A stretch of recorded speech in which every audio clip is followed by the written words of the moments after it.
psychologist. Yes po, psychologist po. And psychometrician. Yes po. Ano po ba yung kombinasyon na yan? Mukhang matindi. Pag sinabi pong psychometrician, we do testing. We do the process of testing before we do the proper diagnosis. Pag sinabi pong psychologist, we do the diagnosis mismo po. We can give the direct disorder or the direct diagnosis po ng isang tao. And we do provide the therapy sessions po for the individual, which is the psychologist. And what is the difference between a psychologist and a psychiatrist? Psychiatrists po, they do provide the medicines directly. The medicine. Yes and so po. you can determine kung ano bang klase ng siguro, let's say, kung autism spectrum yan. Yes po. Madidetermine mo kung ano ba siya talaga. Yes. At ngayong Autism Awareness Month nga po, kaano po ba kalawak ang awareness mga Pilipino pagdating sa autism? May nakikita po ba kayong mga bagong pananaw ng publiko? Actually po, when it comes to the concept of autism spectrum disorder, especially these days, yes po, malawak na, pero medyo limitado pa rin po information. Bakit po? Wherein may mga tao na po, they try to discover the concept of autism. May mga organizations na po tayo ngayon wherein unti-unti na po siyang lumalaki. Nagiging malawak na po wherein there's also the ASP, the Autism Society of the Philippines, nagiging malawak na po wherein still, pero may mga tao pa rin po still have that sense of stigma sa usapang autism, which is nakakalungkot pa rin po. Sinasabi nila nakakaiba yung bata, may diferensya, which is that's a sad concept of autism. Wherein these days po sana po mas simulan natin yung paglawak pa ng information, and this is a good step. Yung pag-uusap po natin na ito ay a good voice for those people who have experiencing the autism. Pero importante po talaga rin, Doc, sa mga nakakausap ko mga magulang, for example, and professionals over the years, Yes, po. Malaman natin kung ano ba yung mga early signs and symptoms ng autism. Kasi napaka-importante, di ba, na ma-diagnose siya as early as possible. Yes po, Ms. Nina. Actually po, the first one, the best way that we can discover an individual who have autism, number one, most of them have a delayed speech. Nahirapan po sila to express themselves, and most of them considered to be non-verbal. Okay. They're not responsive, especially when kahit pag tinawag mo sila, for example, their names, halimbawa po, hindi sila lilingon sa'yo. Pangalawa, yung eye contact po, it's not very directive. Hindi nila kaya tumingin, for example, nag-uusap po tayo, Ms. Nina, nakatingin po ako doon, mostly. So, their eye contact is not very direct, mostly. Okay. And they have repetitive behaviors wherein patterns na po ang napapakita nila, wherein there's a repetitive behaviors wherein consistent na. And again, in some cases po, I've encountered, hindi naman po lahat, pero I've encountered some cases po, may mga kids po na mahilig po sa dinosaurs. Dinosaurs lang? Yes po, mahilig po silang ipila yung mga dinosaurs. Even the names of the dinosaurs, they already know. Kahit yung mga other types and extinct type, they already know.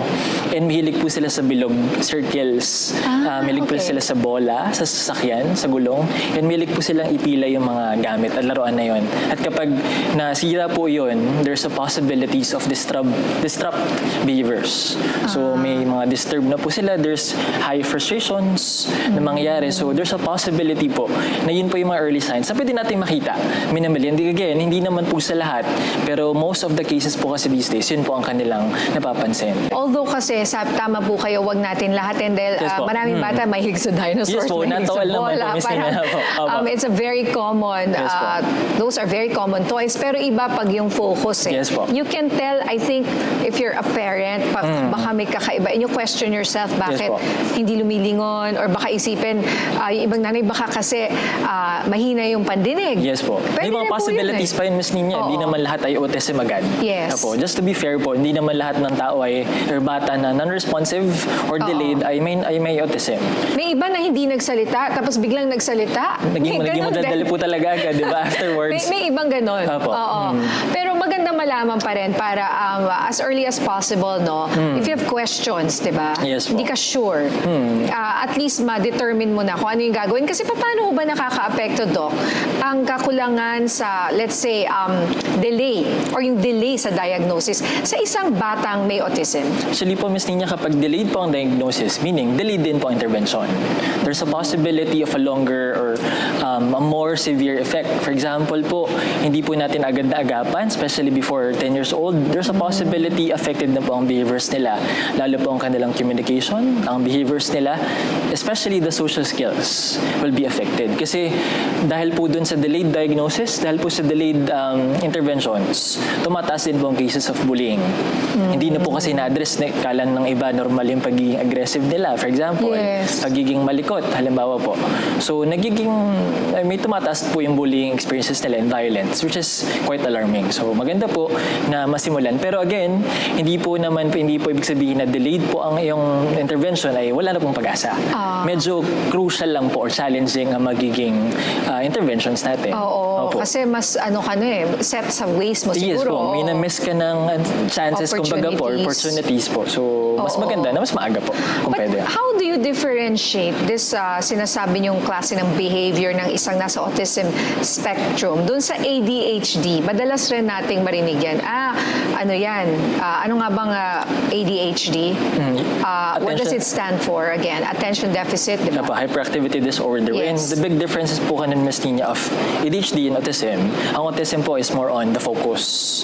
Kaya pag ADHD po kasi it's more on the behaviors. And hindi po lahat ng malikot at makulit ay may ADHD. Wherein may mga ADHD cases po na wala talagang pakialam sa mundo, ma'am. Ganun siya. Wherein may sarili siyang mundo mostly.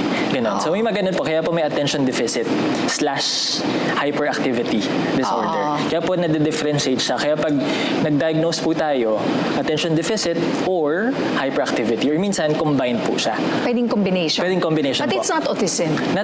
May mga case Or po can na it be both? It comorbid mostly. Most of the time, Ms. Nina. So may mga case po na may autism, tas later on their age, nag-develop po ang ADHD. Ganun po.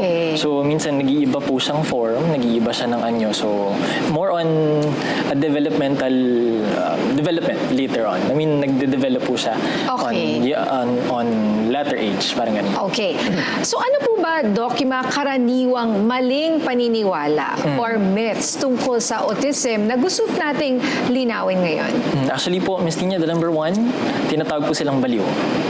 Again, hindi po baliw ang batang may autism. Kasi they just experiencing yung problems sa kanilang brain, kaya po siya tinatawag na neurodevelopmental problem. So kailangan po nating linawin na ang autism po ay ito po yung mga batang hindi po sila baliw. Pangalawa po, sinasabing it's a problem when it comes to their parenting. Hindi po problem ang parenting dun sa proseso. Kasi hindi naman po ginusto ng isang magulang na ang kanilang anak ay magkaroon ng autism.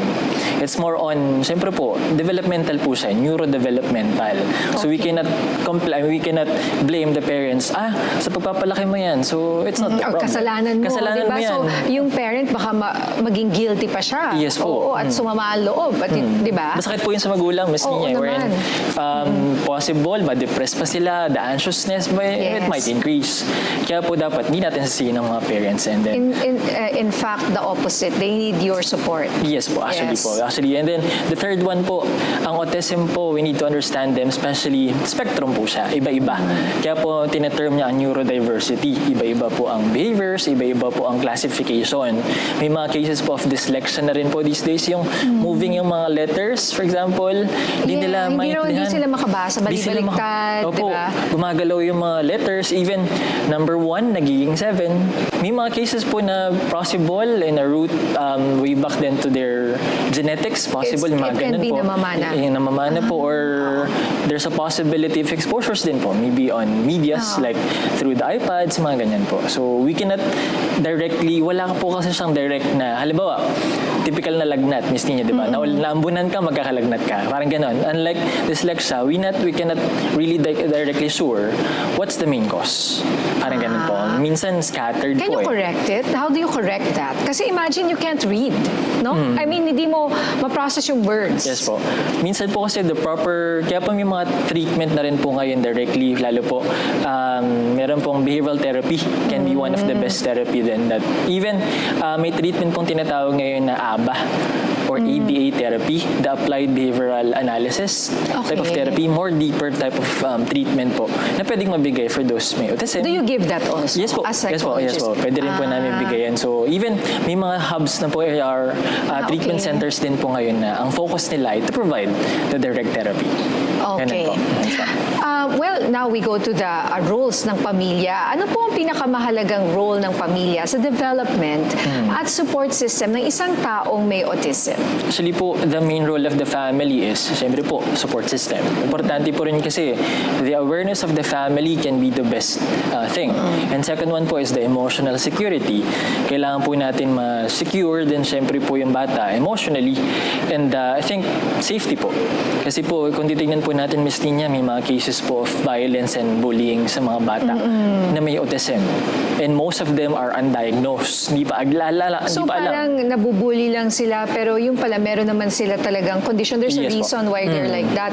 So how do you deal with that? Kunyari magulang ka, ililipat mo ba yung anak mo sa ibang eskwelahan or paano yun? Actually po, Miss Nina, the Or best... homeschool, may ganun eh, di ba? Minsan kasi pag in-homeschool, Miss Nina, there's mas ibang cases po mas lumalala eh.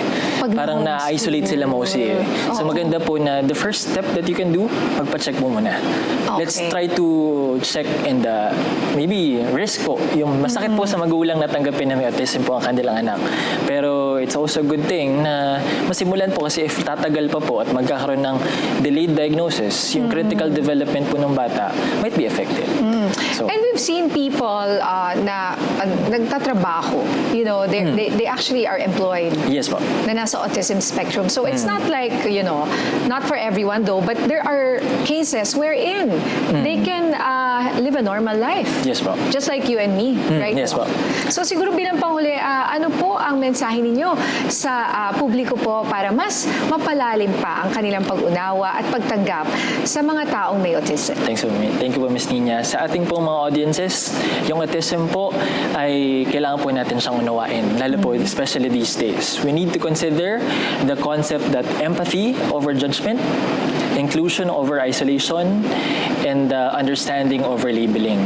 Importante po ngayon sa mundo po natin is the sense of understanding, especially po the concept of mental health. Hindi lang po siguro we cannot exclude only, we cannot just stay on autism, but also in other types of mental health concerns. Kailangan po mas maging malawak po ang pag-intindi natin, lalo po sa concept of mental health. So I think that's awareness will be the key, understanding and acceptance. Yan lang po, Ms. Nina. And Thank you po. we always hear it these days, kindness goes a long way. Yes po. Yeah. Thank you po. Maraming salamat po, Professor Thank you po, Justin Ms. Nina. Ray Chavez, sa inyong makabuluhang kaalaman at pagbabahagi tungkol sa autism spectrum disorder. Thank you po, Ms. Thank you, Nina. Doc. Salamat po. Ngayon naman, tampok natin ang isang healthy and comforting seafood dish na puno ng sariwang sangkap. Simple pero masustansya at perfect para sa mga gusto ng light yet satisfying dish. Kaya tara, samahan natin si Chef Carlo Navarro dito sa Healthy Bites.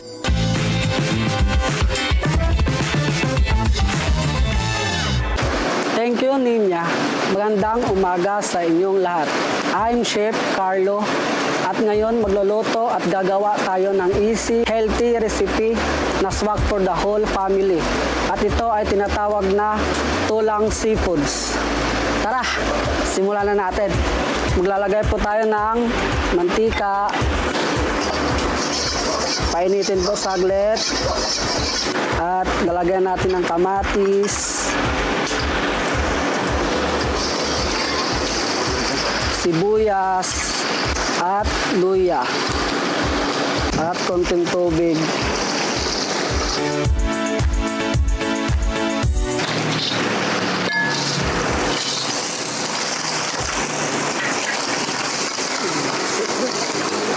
At ilalagay na po yung onion leeks.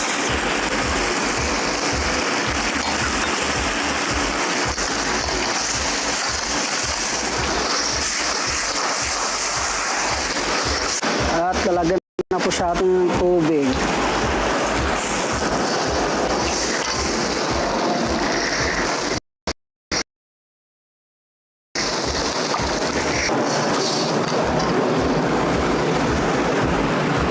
At papakuluin lang po siya natin. Tapos, lagyan na po natin siya ng pepper. At asin.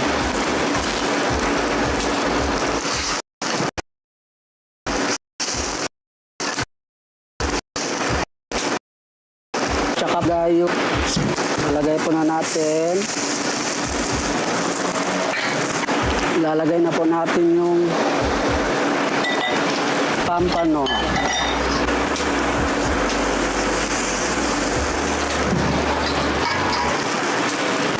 Pagkatapos, lagyan po natin siya ng sili.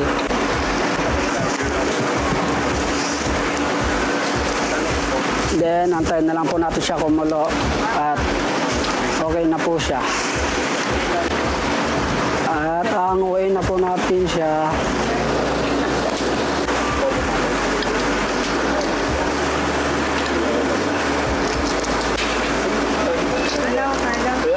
At ito na, luto na ang ating tulang seafoods. Once again, I'm Chef Carlo. Maraming salamat and back to you, Nenya. Manatili lamang kayong nakatutok dahil marami pa kaming ihatid na mahahalagang impormasyon tungkol sa ating overall health. Sa pagbabalik yan ng programang nangunguna sa kalusugan ng pamilyang Pilipino, Health at Hope.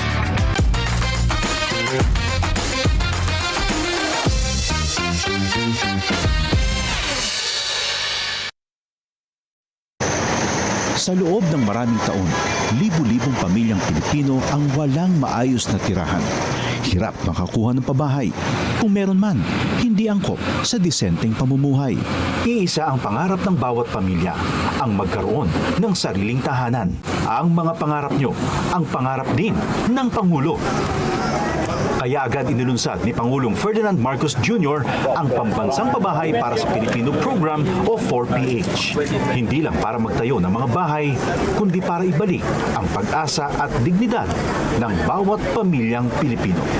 Noong nakaraang linggo, binalikan ng Pangulo ang ilan sa mga housing projects sa Pampanga para tiyakin na ang bawat pamilya may tunay na pagkakataong magkaroon ng sariling tirahan at ang bawat tahanan ligtas at dekalidad. Nakakatuwa makita mo na mas maginhawa at mas maganda ang buhay ng ating mga kababayan. Dagdag pa ni Secretary Jose Ramon Aliling ng Department of Human Settlements and Urban Development. Ngayon, lahat po ng modalities. Nandiyan po yung horizontal, house and lot. Ang dignidad ng pamilya ay, lalo na ang Pilipinong pamilya, ay pag nagkaroon siya ng sarili niyang bahay. Kwento ng mga residente, dahil sa mababang interes sa pabahay, naging mas abot kaya ito para sa kanila. Ibinaba kasi ng gobyerno sa 1 to 3% ang subsidized interest rate. Para sa mga kwalipikadong benepisyaryo ng socialized housing project, aninsunod pa rin sa utos ng Pangulo.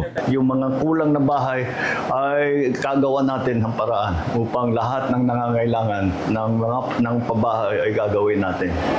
Sa buong bansa, tuloy-tuloy ang trabaho. Isa-isang inaayos sa mga bagay na magpapagaan sa buhay ng mga Pilipino. Kasama na rito ang disente at sariling tirahan na hindi lang pangarap, kundi tahanang nabubuksan para sa bawat Pilipino. Tara na sa masayang mundo ng paglikha. Kung gusto niyo namang balikan ang mga obrang ginawa natin this week, iba-ibang DIY projects, fun trivias at artworks. Para sa lahat ng kids at mga kids at heart. Samahan si Kuya Jose, Elia at Cholo sa kanilang exciting art adventures at bigyang kulay ang buhay. Artsy Craftsy! Artsy Craftsy, tuwing Sabado alas 10:30 ng umaga, dito lang sa PTV.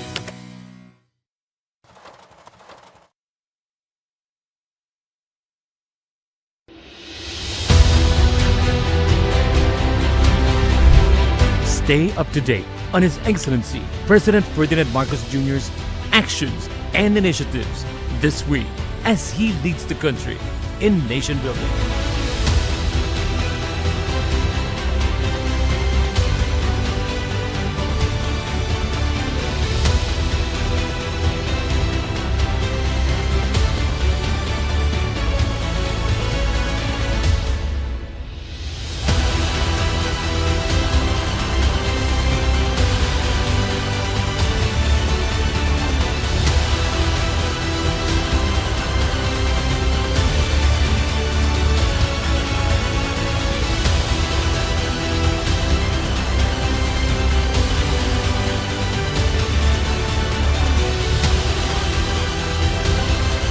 PBBM at Work.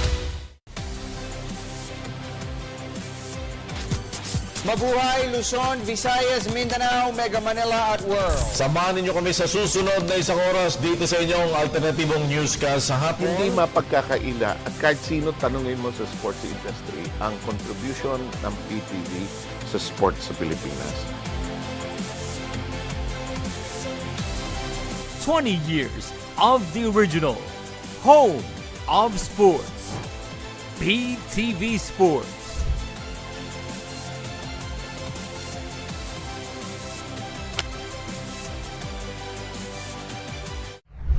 Healthwatch, alertong pangkalusugan.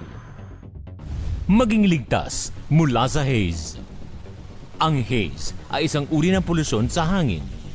Binubuo ito ng mga pinong partikulo ng alikabok at usok na maaaring makapasok sa baga at makaapekto kahit sa daluyan ng dugo.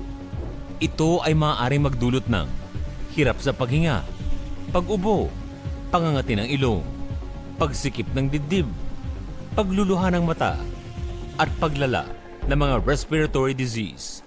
Manatiling updated sa lagay ng air quality sa inyong lugar. Kapag naitala na unhealthy ang kalidad ng hangin, pinapayuhan ng lahat, lalo na ang mga bata, may edad, may hika, at mga may sakit sa puso o baga na manatili sa loob ng bahay hanggat maaari. Isara ang mga bintana at pintuan. Magsuot ng face mask tuwing lalabas. Itigil muna ang mga outdoor activity at gumamit ng headlights o fog lights kapag bumabiyahe, lalo na sa gabi. Tandaan, sa panahon ng sakit, dapat laging listo. For our next food crawl, This is Tatagalog pala, kanina pa ako yung help dito. tara na sa another Chibugan. Kasama ang certified foodie na si Joshua Garcia. Hindi naman lasang sinigang to. It's fun! Ngayong linggo, alas 10:30 ng umaga. Lasang-lasa mo yung sampalok. Sasampaling ka sa Sarap Food Squad. Dito lang sa PTV.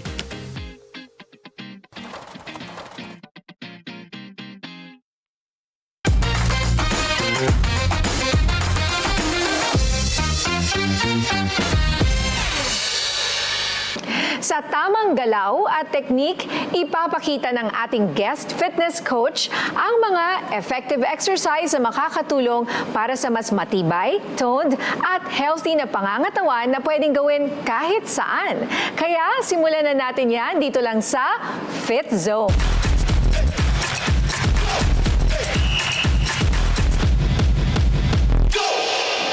Thank you, Nina. I'm Coach Saiji.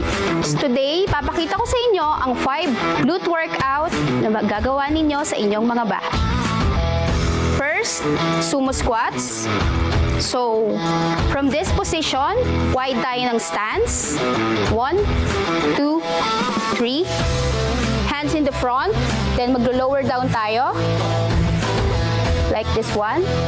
Then, wag lift. Kailangan engage yung glutes. Again, lower down. Make sure ang tuhod ay hindi naka-forward, hindi rin naka-close. Level lang. Then up. Lower down. Up. Do this 12 to 15 reps, 3 sets. For the second workout, tabletop position. Level ng shoulders and palms. Lift ng isang knee. Lift to the side. Hips level. Then down. Lift. Then down. Lift. And then down. Do this for 12 to 15 reps, 3 sets. For the third workout, same position. Tabletop position again. Engage your core. Neutral spine. Huwag up and huwag din mag-slouch. Neutral spine, then tuck your knees, then up. Huwag masyadong mataas, huwag masyadong mababa, level lang. Again, tuck your knees, up. Do these 12 reps, 3 sets. For the fourth workout, side plank position. Bend your knees, kamay sa bewang, then open. Again, open, Engage your core. Open. Do these 12 reps, 3 sets. For the 5th and last workout, we have the glute lie down. This one. Feet flat on floor. Then we will lift our hips, engage your glutes, squeeze your butt, lift, and then down. Again, lift, and then down. Do this 12 to 15 reps, 3 sets. So yan ang ating glute workout na magagawa nyo sa inyong mga bahay. Back to you, Nina.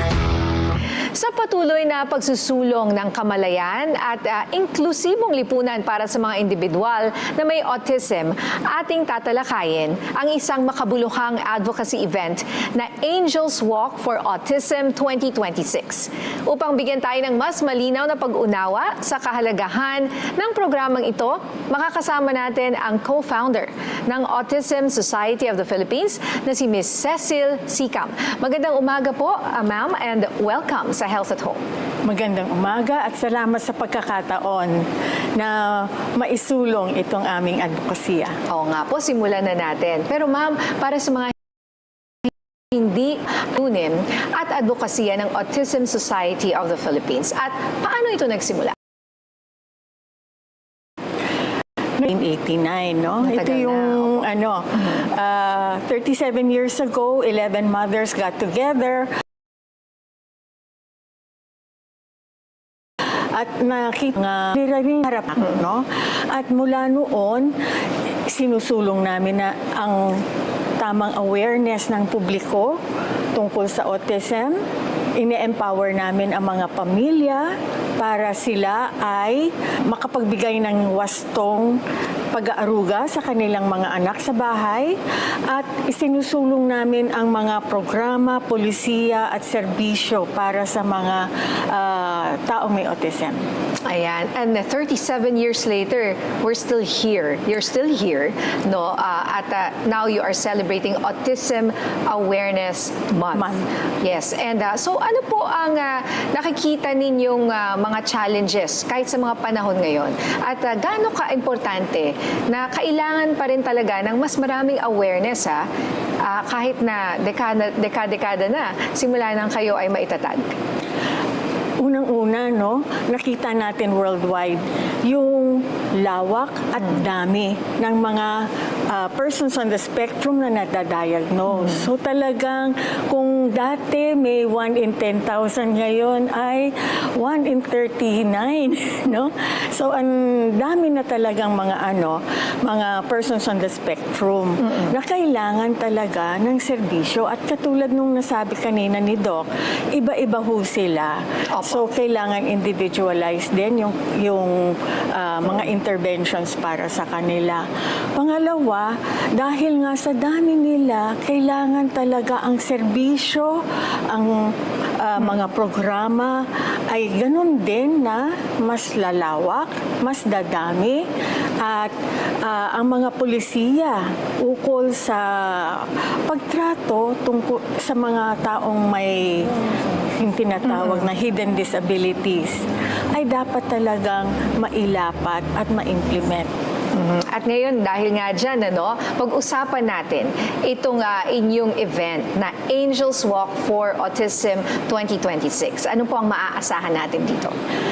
Ang Angels Walk po ay isang malaking selebrasyon, isang pagdiwang sa mga lakbay at pinagdadaanan ng mga taong may autism at ang kanilang mga pamilya.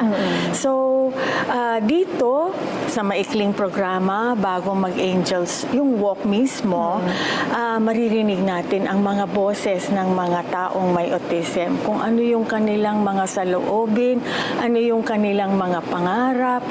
Makikita din natin kung ano yung kanilang mga potensyal at kung ano yung kanilang achievements. Makikita natin kung ano yung maaari nilang maiambag sa lipunan. Sa maikling programa, bibigyan din natin ng parangal ang mga taong nag-ambag para sa ikabubuti ng mga taong may autism at para dun sa mga tao mismo may autism na naka-achieve ng mga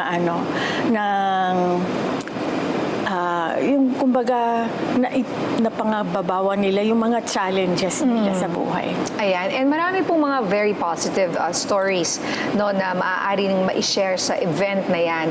Paano niyo po nakita yung pagbabago no, sa pananaw ng lipunan tungkol sa autism through this program? Angels nga, kasi itong mga batang to, talagang pinanganak silang wala naman talaga silang masamang intensyon. At saka kahit na meron nga silang mga minsan kakaibang kilos, makikita natin na walang mali siya, no? At binigay sila sa amin para matuto din kami, no? So, through the years, marami na rin yung pagbabago. Pero andyan pa rin, no? Meron pa rin konting diskriminasyon. Marami pa rin mga maling pananaw tungkol sa autism. At meron pa rin malaki ang pagkukulang ng mga polisiya, mga serbisyo, mga programa para sa may autism. Although ngayon, no, makikita natin na lumawak naman, dumami ang mga paaralan na nagbibigay ng mga programa para sa may taong may autism, pero napaka-konti pa rin ito, no? Na kung ikukumpara mo dun sa dami ng tao na may ganitong diagnosis. Tinataya nga ng World Health Organization na 1% ng ating populasyon o ng global population may autism. Kung sa Pilipinas, 111 million tayo, ibig sabihin nun 1.1 million ang merong autism na Pilipino. Pero sa aming tansya, mga 10% lang ang may diagnosis.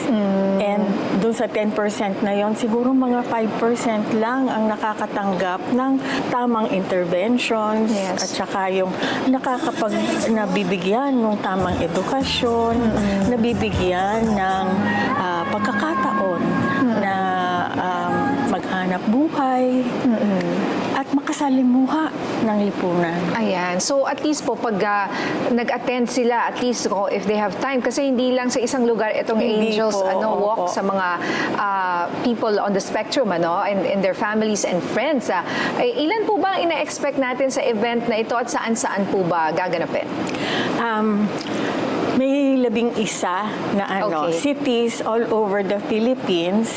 Simultaneous po ba itong event na ito? Kailan po ba itong mangyayari? Sa linggo po, sa April 26, simultaneous po sa lahat ng mga cities. What time?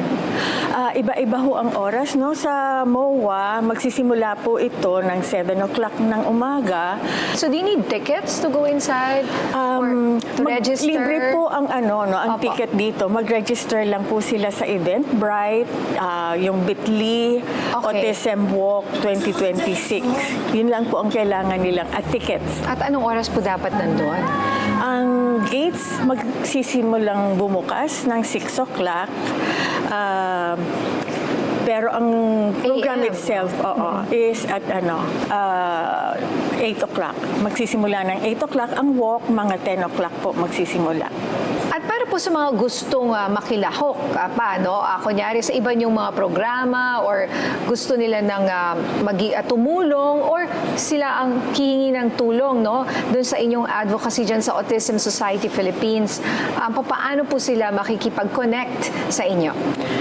Ang Autism Society Philippines po, marami pong social media accounts. Yes. They can connect with us through email, through Facebook, through Viber, Instagram, kung saan man meron din po kaming opisina dito sa Quezon City, meron din pong mga chapters all over the Philippines. Meron na po kaming 106 chapters po all over the Philippines. Pwede po silang makipag-ugnayan dun sa mga chapter leaders namin po sa iba't ibang lugar.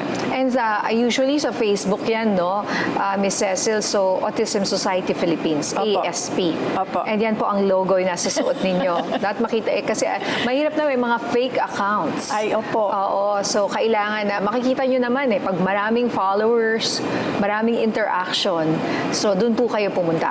At panghuli, ano po ang mensahe ninyo sa publiko para mas maging bukas, maunawain, at inclusive tayo sa mga taong may autism at sa kanilang pamilya? Well, unang-una po, no, sana nga maging bahagi ang bawat isa sa atin sa sinusulong natin na pag-include ng mga taong hindi lamang autism, no, pero lahat ng mga hidden disabilities at lahat ng mga tinatawag natin mga neurodivergent. Okay. Bigyan sila ng pagkakataon na makaparticipate sa lahat ng mga activities natin, tanggapin natin sila sa ating mga simbahan, paaralan, sa lahat ng ating mga ginagalawan. Mas maganda sana kung maging bahagi din tayo ng pagbibigay sa kanila ng mga pagkakataon na makapaghanap buhay. Yes. At maka-attain ng kanilang self-actualization na yung maging masaya sila sa kanilang buhay. Yes, yung ang feeling nila hindi sila excluded, kundi included, 'di ba? Sabi niyo nga po at live a productive and live their best lives kasama ng kanilang mga mahal sa buhay. Maraming salamat po Ms. Cecil Sicam sa pagbabahagi ng mahahalagang impormasyon tungkol nga po sa inyong advocacy, lalo na itong event na Angels Walk for Autism. Maraming salamat po. Maraming salamat din. Samantala, huwag po kayong aalis dahil tuloy-tuloy lang ang paghahatid namin ng payo mula sa mga health expert sa pagbabalik yan ng programang Top Priority ang kalusugan ng pamilyang Pilipino. Health at Hope.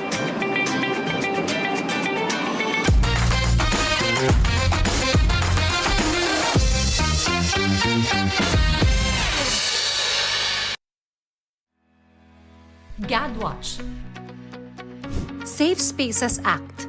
Safe Spaces Act is actually a more comprehensive harassment law. Ina-expand lang nito yung Republic Act 7877 kung saan isinasama na yung sa public spaces, and then of course yung sexual harassment or gender-based sexual harassment naman online. Anti-Sexual Harassment Act, it involves sexual harassment committed by the superior. But with the Safe Spaces Act, it actually penalizes sexual harassment, even peer-to-peer. Public spaces, streets, public utility vehicles, even yung mga restaurants and malls. Sa Safe Spaces Act, meron tayong 793 such cases. Sinasama na yung online forms of sexual harassment dahil yun nga yung trend ngayon. Minamandate ang ating mga employers, whether in the public or in the private sector, na magkaroon ng CODI, Committee on Decorum and Investigation, para merong mechanism na pwedeng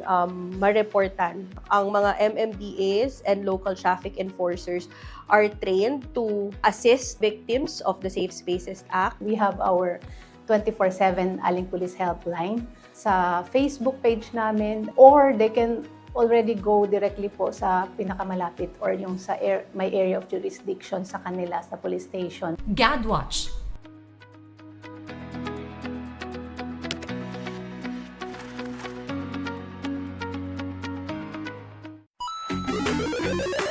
Is it a yes or a no? Are you anti or pro? Pagdating sa mga isyung panlipunan, stay woke or go broke? Basta relevant, napapanahon at makabuluhan para sa kabataan. Pag-usapan natin yan sa Schoolmates, the country's longest-running youth forum and debate show on TV. Join ka na sa masayang usapan every Thursday dito lang sa PTV.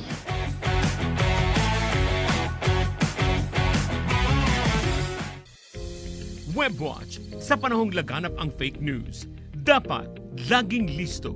Ang fake news ay impormasyong hindi totoo. Ito rin ay maaaring totoong impormasyon ngunit ginagamit upang makapanloko, manira o impluwensyahan ang mga tao. Kung hindi mag-iingat, ito ay maaaring magdulot ng pagkalito, takot, pinsala at kaguluhan. Bago maniwala, alamin muna kung ito ay fact. Impormasyong napatunayang may katotohanan ayon sa mga ebidensya. Opinion. Impormasyong nakabatay lamang sa sariling pananaw o paniniwala. O false information. Impormasyong walang katotohanan at batayan. Upang hindi mabiktima, tandaan ang mga sumusunod. Ugaliing tingnan, basahin o panoorin ang buong impormasyon. Siguraduhin mula ito sa verified accounts o credible sources. Tiyaking hindi ito manipulated media. At gumamit ng fact-checking tools. Iwasang magbigay ng personal data o mag-click ng mga malisyosong link. Maging mapanuri at kilatisin ang mga detalye. At iwasang mag-share kung hindi siguradong ito ay totoo. Tandaan, huwag hayaang maging fake. Ang fact.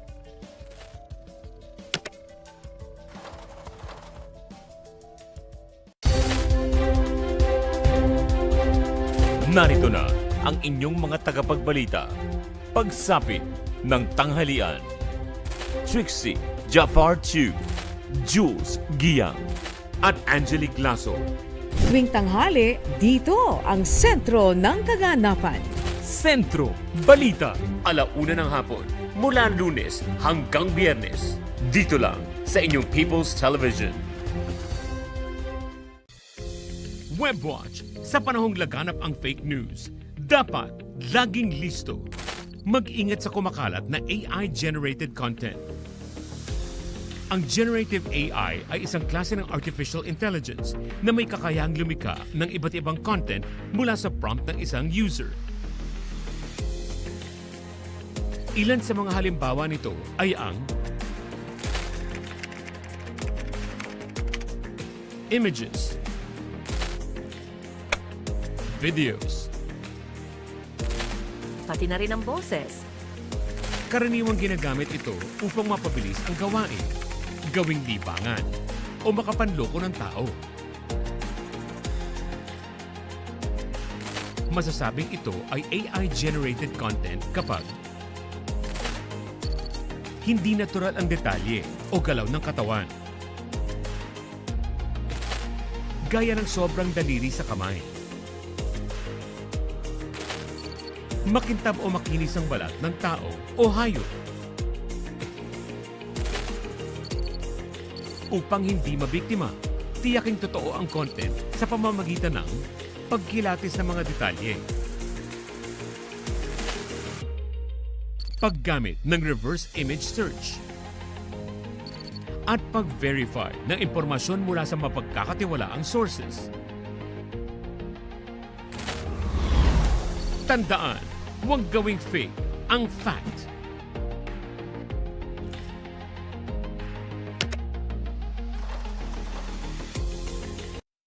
At your service, Pilipinas, ako po si Dr. Albert Domingo ng Department of Health. Samahan niyo kami para sa isang bagong Pilipinas ngayon dito lang sa PTV.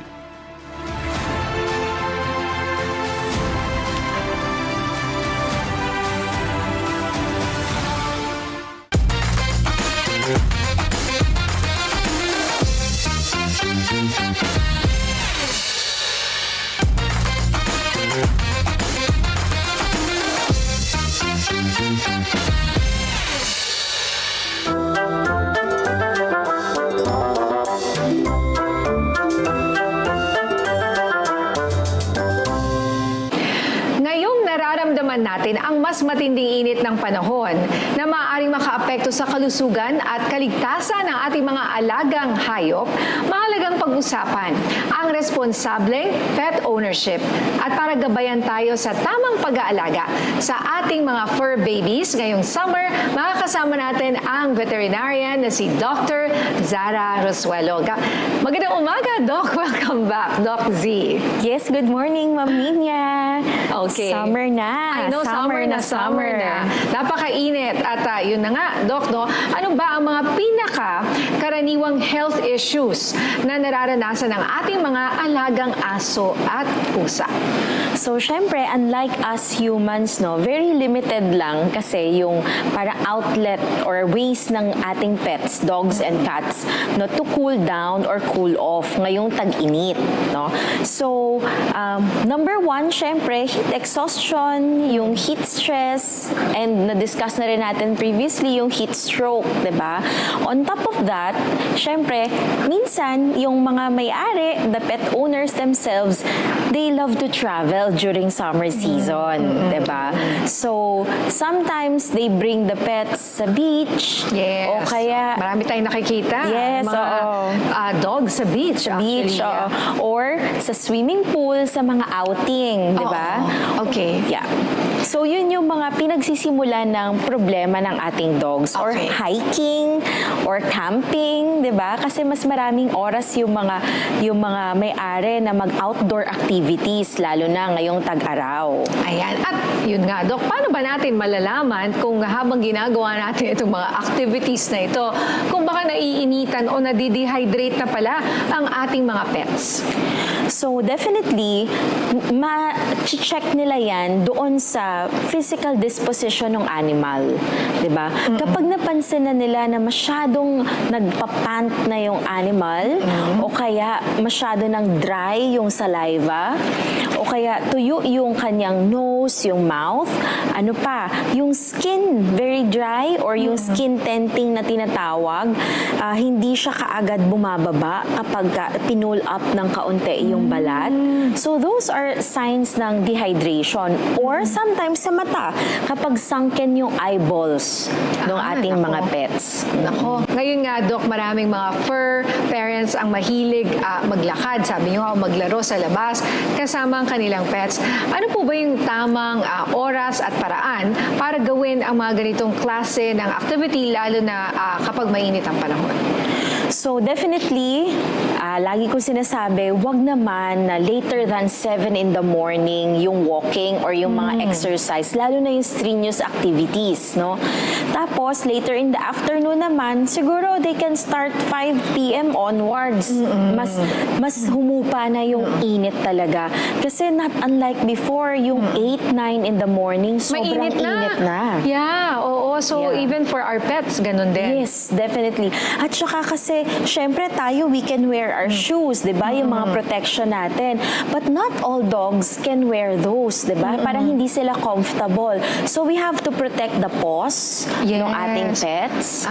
So, lalo na kung sementado. Cement yung nilalakaran. Oo, mainit or yun. Sa beach, di ba? Sa sand. Yung sand. Yeah. Oo. So, make sure na hindi mainit yung sand. Definitely. Okay. Pagdating naman sa hydration, sapat na ba ang tubig lang o baka meron pang iba pa tayong pwedeng ibigay? Doc, meron ba silang mga energy drinks dyan?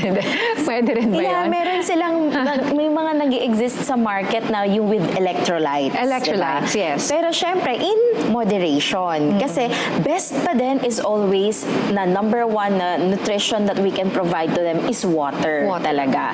Kasi sometimes too much din naman itong electrolytes. So, meron naman imbalance na nangyayari. So, hindi rin naman maganda yon. Pero kunyari, kung strenuous, kunyari nag-hiking, nag-mountaining, ganyan.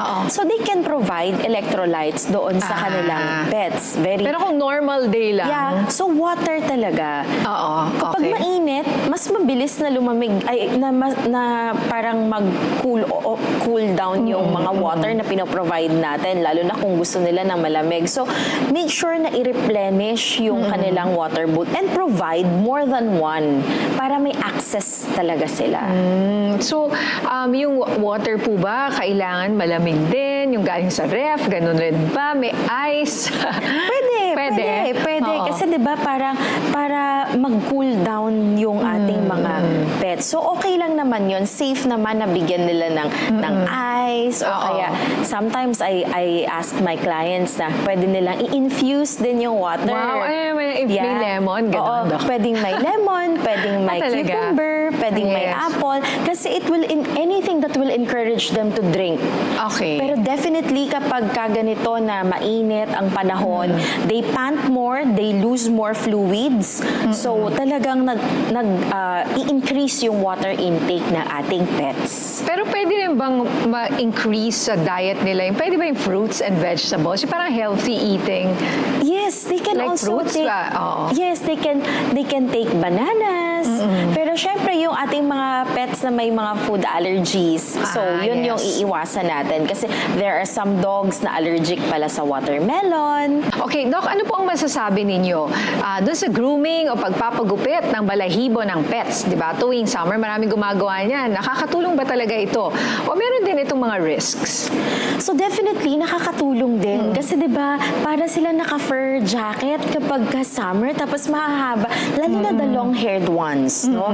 So there are dog breeds na mahahaba yung buhok. Tapos, tangled.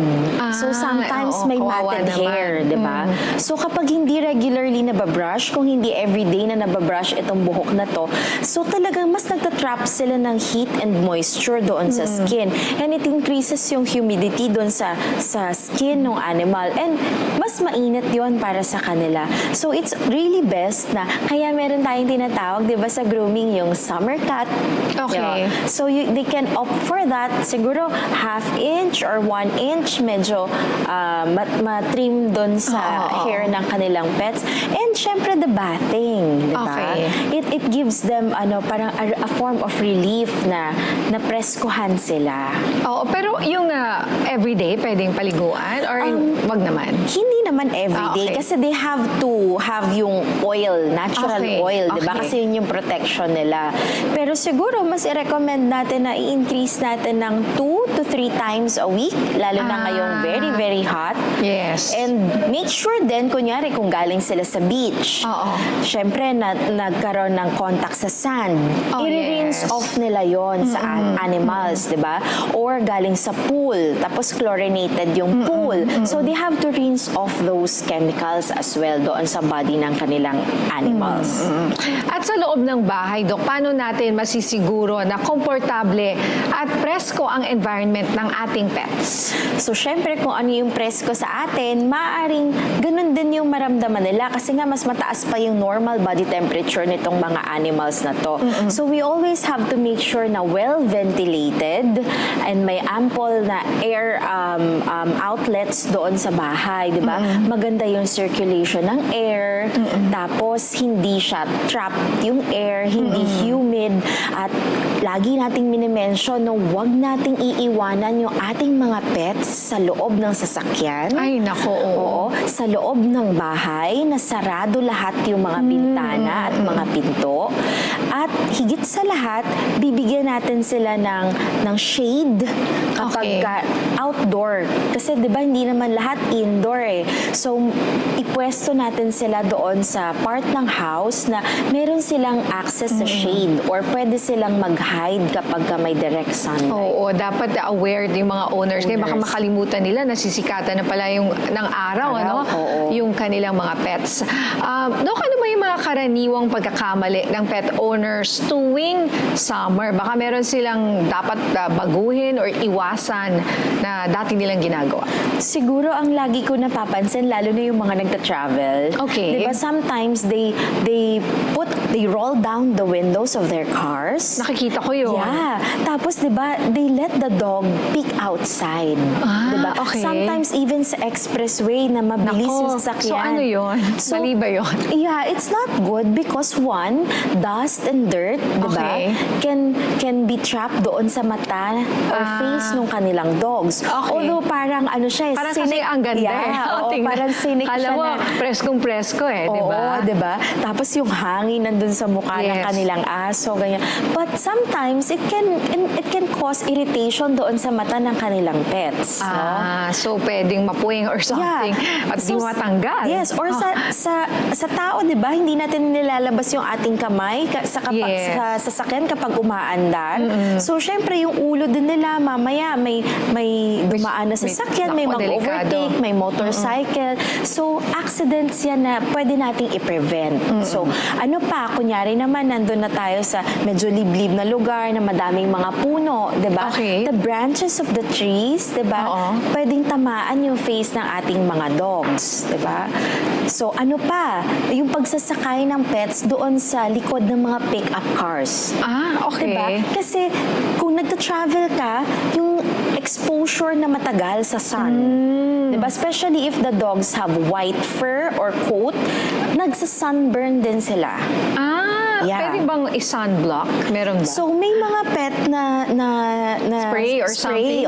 That can protect yung kanilang skin, or may mga parang form ng oils that you can apply na hindi siya greasy for the animal. Alright. At Doktor, bago tayo magpaalam, ano ang pinakamahalagang paalala? Siguro mensahe nyo sa mga pet owners natin upang mapangalagaan ng maayos ang kanilang mga fur babies, lalo na ngayong summer. So, syempre, dapat laging maging mindful tayo mga pet owners. Kasi tayo yung nag-iisip tayo yung responsible doon sa ating mga alaga. So, make sure natin na hindi sila very exhausted sa heat na ito. Well-ventilated yung areas na pagsistayan nila. Wala silang too much exposure sa extreme heat or strenuous activities, lalo na kapag mainit na mainit yung oras. Kasi ang heat index, Ma'am Nina, talagang 41, 40 degrees. Sobrang init. At saka yung humidity, yung parang yung pakiramdam mo sa balat, di ba? Madali kang pawisan. Maisingit ko na lang din, dahil nga lagi tayo nagsiswimming at nagbi-beach, nagpo-pool, huwag nating iiwanan yung ating mga dogs na doon sa beach, pool, kasi accidents can happen at pwede rin silang malunod. Ang isa din is, huwag nating pilitin, yung mga mag-swimming. Lalo na kung hindi talaga sila comfortable. Ayaw nila. Hindi sila swimmer kung ayaw. True. Meron namang may mga breeds talaga na gusto, di ba? Pero kung hindi, huwag nating pilitin. At kung gusto naman, ay bantayan natin lagi. Alright, maraming salamat po, Doc Zara Rosuelo, sa pagbabahagi ng mahahalagang kaalaman para sa mas responsableng pag-aalaga sa ating mga fur babies ngayong tag-init. Thank you, Doc. Thank you. Kung naghahanap kayo ng lugar na pwedeng pagdausan ng simpleng salo-salo o weekend catch-up kasama ang inyong mga mahal sa buhay, perfect para sa inyo ang isang affordable Filipino buffet na located lang dito sa Quezon City. Kaya naman, bisitahin natin yan dito lang sa #FamBam.